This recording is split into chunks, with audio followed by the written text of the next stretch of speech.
We want a radical decentralization in line with our constitution. And sometimes it's not popular speaking about that in Quebec or in Atlantic Canada, but we are speaking about it because we believe that it's the best vision for this country, for a freer country and a more prosperous country. And actually, it's important to speak about that when you have 32% of the population here in Alberta that want to separate, more than in Quebec. In Quebec, it's 30%. And in Ontario, it's about 20%. But these mainstream political parties, like the Conservative and the NDP and the Liberals, won't speak about the equalization formula. They won't speak about using the Constitution for pipeline. We are the only solution for Alberta and for Canada. Adam Sos here for Rebel News with a man who needs no introduction, Maxime Bernier, the leader of the People's Party of Canada. Great to see you in town. Hopefully you get to have some Stampede fun. I did want to pick your brain on a couple sort of issues. Obviously, first and foremost, on the federal political front, is the conversation around the leadership of the Conservative Party of Canada. Very, very much seeing a bit of a sort of reemergence, people who had maybe lost hope in the Conservative Party of Canada, maybe looking at some of these new leaders, starting to maybe think that there's hope in that political front. What's your take on that, about the reemergence of hope in the Conservative Party of Canada? So you're speaking about Pierre Poilievre, and you're right. Pierre Poilievre right now is speaking like a real conservative, like I did in 2017 when I was running for the leadership of the Conservative Party of Canada, like O'Toole did also during the leadership contest. As you remember, he was saying, you know, I'm a true blue. So if you are a conservative and you want to win the leadership of the Conservative Party of Canada, you need to speak like a conservative. But that's only to win the leadership. After that, they will go to the left. Poilievre or whoever will be the leader, they will go to the left because, you know, like me, there's more seats in the GTA than in all Alberta. And we are living in a socialist era right now. And to have this seat, they will have to please them. And because they're doing politics not based on conviction or conservative principles, they're doing politics based on survey and polling. That's what Pierre Poilievre is doing and the Conservative Party of Canada is doing. That's why I left 4 years ago and I said this party is morally and intellectually corrupt because they are not conservative. The Conservative Party has abandoned conservative. It does not represent them anymore. I have come to realize over the past year that this party is too intellectually and morally corrupt to be reformed. The best example of that is the Freedom Convoy. And, you know, where was Pierre Poilievre 2 years ago when we needed a real opposition in Ottawa? Yeah. The Conservative Party of Canada was not the opposition at that time. We were the opposition. And I was there. It was not popular to speak for freedom, against the mandates, against vaccine passport.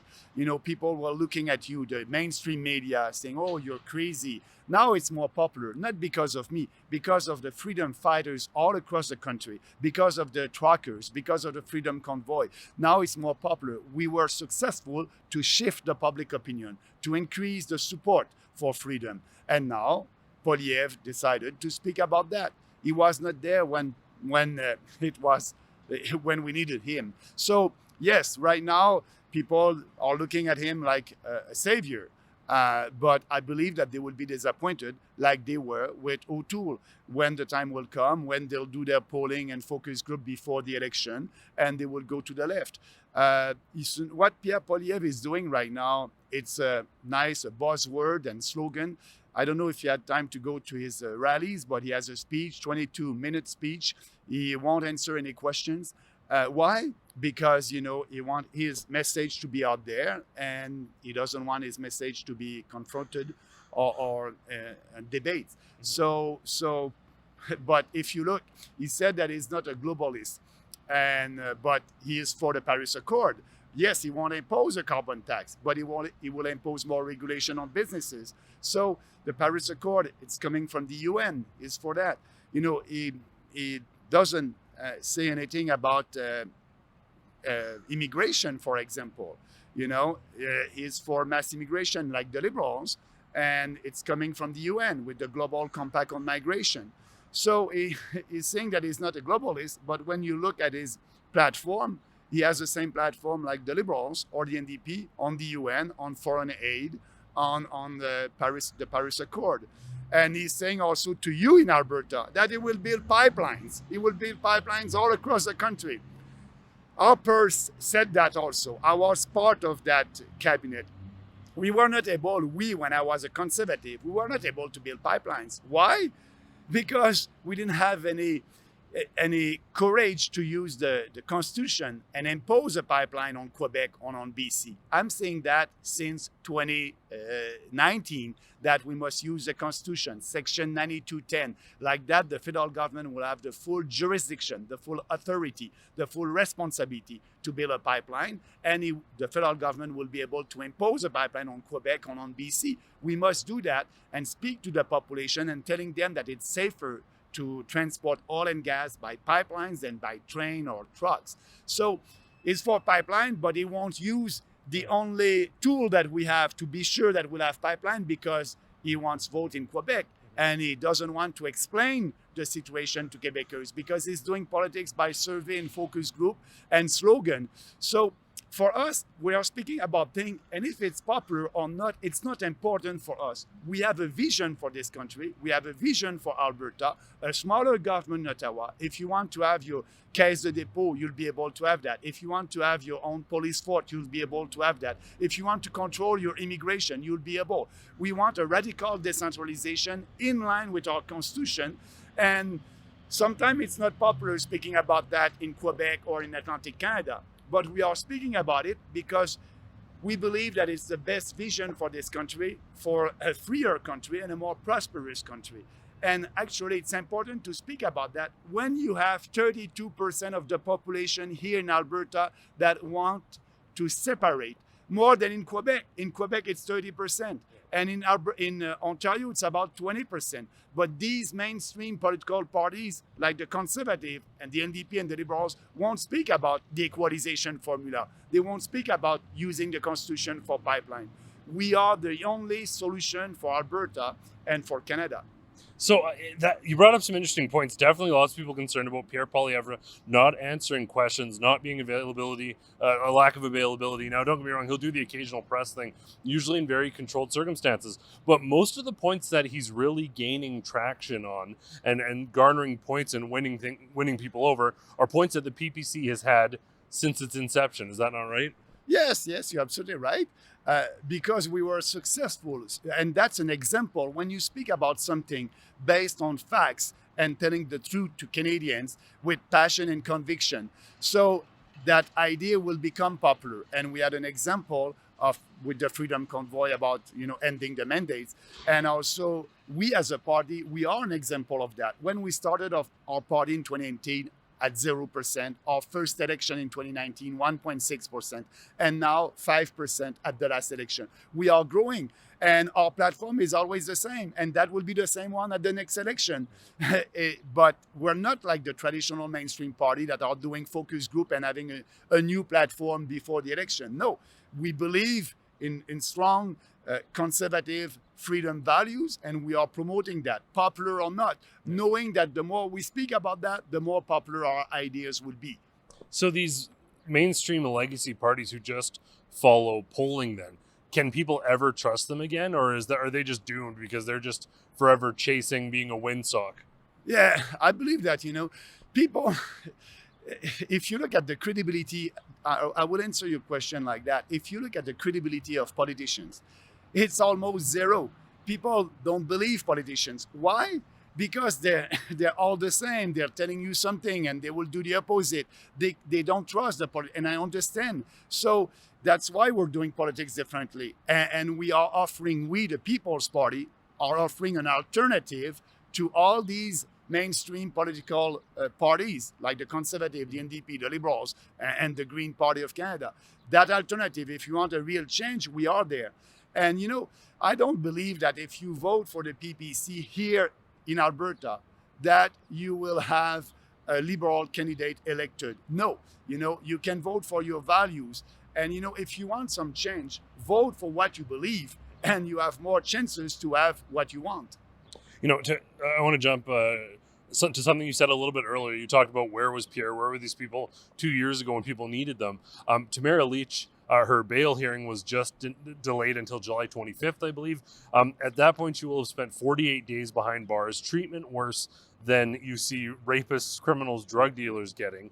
Many politicians say, well, oh, she's a political prisoner, this isn't right. And then you say, what would they do about it? And they say, well, we don't want to interfere in the judicial system. The judicial system is responding to political pressures. That's why they're targeting these people, unlike anyone else. What would Maxime Bernier do about the situation with Tamara Lich if you're in charge? First of all, I think you're absolutely right. She's a political prisoner. For me, she's a heroine. What she did, she wasn't alone with all other Canadians over there, just a peaceful demonstration, a peaceful protest in Ottawa. I was part of that. And, for me personally, I was 12 hours in jail in Manitoba. 12 hours, that was very long for me. I cannot imagine being 22 days, 40 days in jail for nothing, just to express a point of view. So what we must do, we must, and I'm very pleased that she received also the Freedom Award from the Justice Center for Constitutional Freedoms. I was there in Toronto when she received it. I was also in Vancouver when we gave her that prize. So that being said, the justice system right now, it's difficult for me as a politician to trust judges. And what we must do, we must put judges in charge that are, not believing in wokeism, or judges that will look at the law and giving their decision in line with the law, not in line with, what would be the impact of my decision. Actually, the Justice Center sued a provincial government and didn't win during COVID-19 the last 2 years. I believe that they didn't win because judges were looking at that and saying, okay, the population agree with that. 60-75% of the population agree with these lockdowns. And if I'm doing that, it's tough to give a decision in line with the Constitution when you have the population that agree with that. Mm-hmm. So they didn't have the courage to do their job properly. And that's why we must appeal this decision. And I hope that if it's going to the Supreme Court, that the Supreme Court of Canada will look at the Constitution and our rights and have a good decision. But you never know. So that's why we must show them, and we must put more pressure on the judiciary system with the population. The more people will be on our side, that will influence the judges. So you think that the political capacity for involvement is to ensure that there's non-politicized judges and judges who look at the letter of the law? Yeah, non-justice warriors, and we want them to look at the law and apply the law in line with the facts, and they're not doing that right now. I just wanted to ask quickly on the federal front, and this is very much a question about small government. Trudeau's government has increased per-person debt by 35.5% since 2015. Is the only solution to this, you can't spend your way out of debt, is the only solution less government? Absolutely. We are in a recession right now. I'm repeating that. We are in a recession right now. We have 7.7% inflation, and the real inflation, everybody knows that it must be 12 or 13%. If you do your grocery and you go to the gas station, mm-hmm. You'll see that. So we have that because of these huge deficit, $450 billion the last 2 years. So the way to solve that, and we had this deficit because the Bank of Canada was the ATM machine for the federal government. When you print money out of thin air, there's a lot of money chasing fewer goods, you have inflation. And that's the impact. We have that inflation. The solution to all that, yes, is to have a smaller government that will cut and balance the budget as soon as possible. That's the solution. And to tell the Bank of Canada, instead of having a target of 2% inflation, that was their target and still their target, now we are at 7.7%, they must have a target of 0% inflation. Like that, Canadians will keep their purchasing power. Now we are poorer, our purchasing power is going down, our standard of living is going down because of the huge deficit and the big government that spend money that we don't have and interfere in provincial jurisdiction. There's two impacts on that. First, on the economy, recession, and second, on the unity of our country. When you interfere in provincial jurisdictions, people at the provincial level and governments at the provincial level don't like that. And you cannot have unity in our country.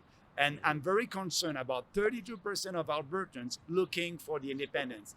And it's very sad that you don't see any traditional politicians in Ottawa speaking about that, about equalization and all the other policies that we must change to be sure that Alberta will be happy in Canada. And that's my final question. As you mentioned, Albertans categorically not happy. Very often there's this comparison of being in a bad relationship. We're abused, but we're still hanging on. What can be done to fix that situation? Or does Alberta need to get out? And also with the UCP leadership underway, potentially going to determine the next premier, God forbid, as long as Rachel Notley doesn't get in, but the next premier of this province. Is there anyone sticking out as someone who's sort of saying the right things, echoing the right values? How do we get Alberta back on track? Yeah, that will start at the provincial level. And I'm doing politics at the federal level. I don't want to interfere in provincial jurisdiction. But that being said, if you want to be serious, look what Quebec did to be sure to regain his powers. We had a referendum. We elected an independentist party, the Parti Québécois.